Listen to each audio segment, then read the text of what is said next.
What I like most is that everything's streamlined.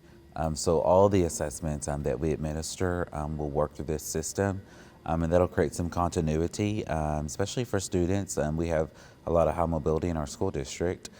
so that data, once we have those new students come in, we will have access to it immediately.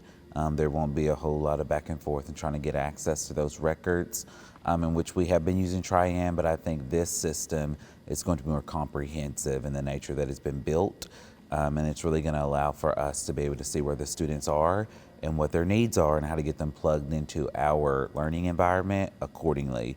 I think this system is more tied to directly to what is taking place every single day in our classrooms, which is that instruction that's tied to standards. And I think that's really what helps it make sense to our educators as well as our parents and students, because they need to know that all instruction is rooted in standards that have been set by the State Department of Education, and then the curriculum is what we use to help deliver those standards and meet those objectives and continue that process of really trying to work through that cycle of inquiry,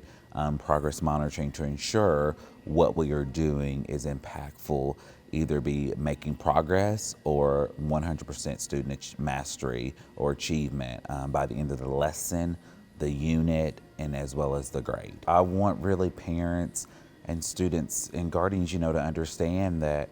the work that we do every single day in the classrooms, whether it be classroom teachers, administrators, district leaders, all that work is rooted in what do we want the students to be able to do, and then how do we measure if they're making growth or progress toward mastery, but also what does that look like, what does that sound like for individual students, because every student is different. Their backgrounds are different, their interactions with each other are different,